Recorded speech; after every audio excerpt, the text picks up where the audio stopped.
Shall I compare thee to a summer's day? Sonnet 18 by Shakespeare, probably his most famous sonnet. Let's take a look at that first line, shall we? Shall I compare thee to a summer's day? Now, like a lot of poems, what this is doing is setting up a comparison, an opposition.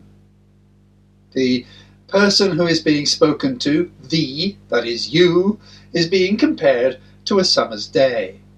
And then if we look at the second line, thou art more lovely and more temperate. So in this comparison, the summer's day comes off worse. The person is more lovely. The person is more temperate. So let's go on and take a look at the next few lines of the poem. Rough winds do shake the darling buds of May, and summer's lease hath all too short a date. Sometime too hot the eye of heaven shines, and often is his gold complexion dimmed, and every fair from fair sometime declines, by chance or nature's changing course untrimmed. So here, logically, we would expect the poet to be developing one side or other of the comparison. And pretty clearly, he's developing the summer's day. He's talking about what's wrong with a summer's day, basically. And when we get this kind of list of items, we don't need to understand everything in the list. As long as we understand something on the list, we're probably going to get the general idea. So if we understand rough winds, that summer's lease is too short, that the eye of heaven, which of course is the sun, is too hot, sometimes too hot. If we understand just one or two of these things, we are going to get a general sense of what the gist of those lines is going to be. So the rough winds shake the darling buds of May, summer's lease hath all too short a date. It's too hot sometimes, the eye of heaven shines, too hot, and often is his gold complexion dimmed. Can you guess what that means? Well, it just means it's cloudy. And every fair from fair sometime declines. Every beautiful thing from being beautiful at some stage will decline, it will go down.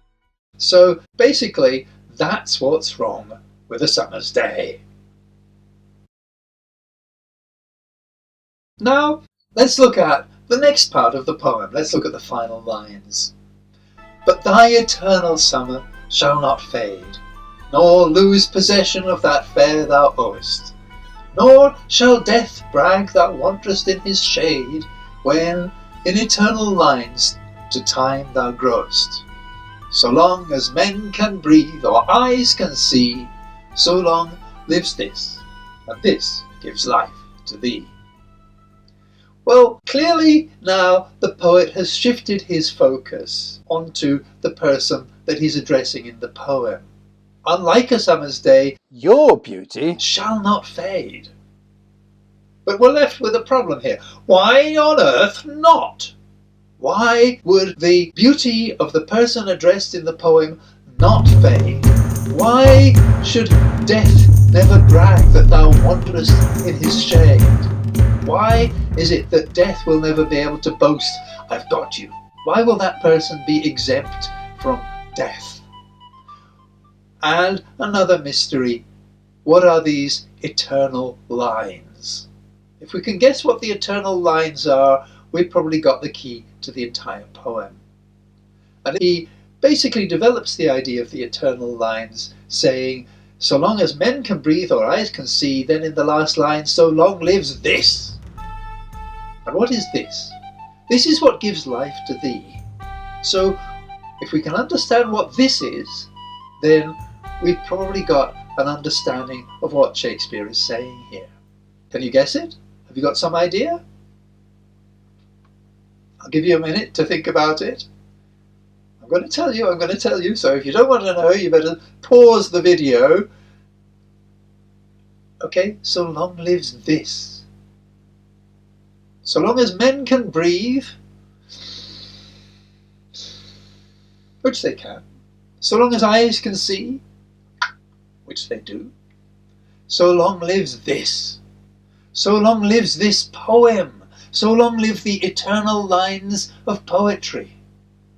In the end, the poem is not so much a comparison of the person that he's talking about that is more lovely than a summer's day and the natural beauty of summer.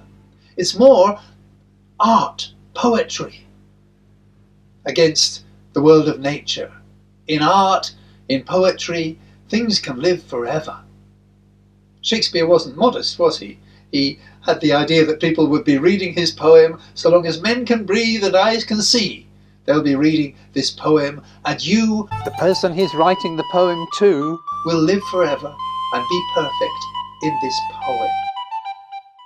Okay, have you got the basic idea of what's going on here? Well, there you are then. That's it.